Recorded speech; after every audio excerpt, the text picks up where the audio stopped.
Biology क्या है, what is biology, यह है हमारा आज का टॉपिक। आइए शुरू करते हैं। पहले इसका वर्ड मीनिंग देख लेते हैं।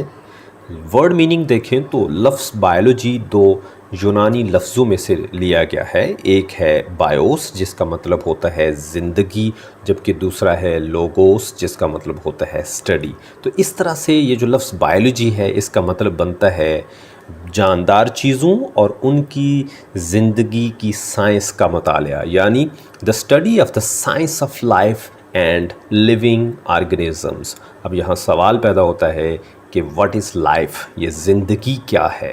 ज़िंदगी की डेफिनेशन अगर हम देखते हैं तो वो कुछ इस तरह से है, a set of characters that differentiate living things from non-living things like metabolism, genetics, reproduction and response to different stimuli etc. ज़िंदगी मुख्तलिफ़ करैक्टर्स, मुख्तलिफ़ आमाल का एक ऐसा सेट है जो जानदार चीज़ों को बेजान चीज़ों से मुख्तलिफ़ करते हैं। मिसाल के तौर पे उनका मेटाबॉलिज्म, जेनेटिक्स, उनका रिप्रोडक्शन और हमारे इर्द गिर्द होने वाली मुख्तलिफ़ चीज़ों को उनका रिस्पॉन्स।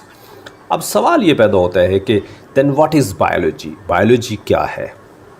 इसकी डेफिनेशन बताते हैं। एक डेफिनेशन के मुताबिक biology is the natural science that deals with the study of the structure, function, growth, origin, evolution and distribution of living organism. यानी बायोलॉजी एक ऐसा कुदरती साइंस है जो ज़िंदा जानदारों की मुख्तलिफ़ चीज़ें, मिसाल के तौर पे उनका स्ट्रक्चर, वो दिखते कैसे हैं, फंक्शन वो करते क्या हैं, ग्रोथ वो बढ़ते कैसे हैं, ऑरिजिन उनका मरकज़ वो शुरू कहाँ से हुए थे, एवोल्यूशन उनकी बढ़ोतरी कैसे हुई, उनकी पीढ़ियाँ आगे कैसे बढ़ीं और किस तरह से वो डिस्ट्रीब्यूट यानी तकसीम होते चले गए।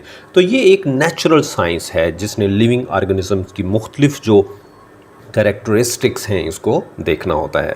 अब सवाल ये है कि ये ऑर्गेनिज़म क्या है, व्हाट इज़ एन ऑर्गेनिज़म। तो ऑर्गेनिज़म की डेफिनेशन देख लेते हैं। एक डेफिनेशन के मुताबिक an organism is defined as a living entity that consists of either one cell, for example bacteria, और several cells, for example animals, plants and fungi etcetera. Organism जो है ये ज़िंदगी की इकाई है, लिविंग एंटिटी है, जो अगर एक सेल पर मुश्तमिल है तो वो बैक्टीरिया कहलाएगी, और अगर ज़्यादा सेल्स पर मुश्तमिल है तो वो एनिमल्स यानी जानवर हो सकते हैं, पौधे हो सकते हैं, या फिर फंजाई हो सकती है। Aspects of biological science range from the study of molecular mechanisms in cells to the classification and behavior of organisms.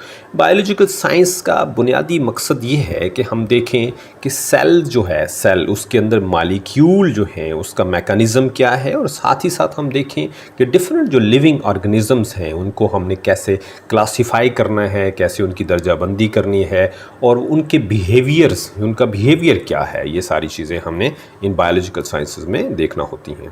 आगे चलते हैं और देखते हैं कि बायोलॉजी का दूसरे जो साइंसेस हैं उनके साथ क्या इंटरेक्शन है, क्या ताल्लुक़ है। बायोलॉजी अक्सर दूसरे मज़ामीन के साथ ओवरलैप करती है और इस ओवरलैपिंग के नतीजे में नए मज़ामीन सामने आए हैं। मिसाल के तौर पे बायोफिज़िक्स है जो कि फ़िज़िक्स और बायोलॉजी की ओवरलैपिंग का नतीजा है। इसी तरह बायोकेमिस्ट्री है जो बायोलॉजी और केमिस्ट्री के इंटरेक्शन का नाम है। इसी तरह स्ट्रेटिग्राफी देखा जाए तो ये बायोलॉजी का जोग्राफ़ी में क्या इन्वॉल्वमेंट है उसका नाम है। इसी तरह एस्ट्रोबायोलॉजी है, इसमें हम देखते हैं कि एस्ट्रोनॉमी और बायोलॉजी का आपस में क्या रिलेशनशिप है।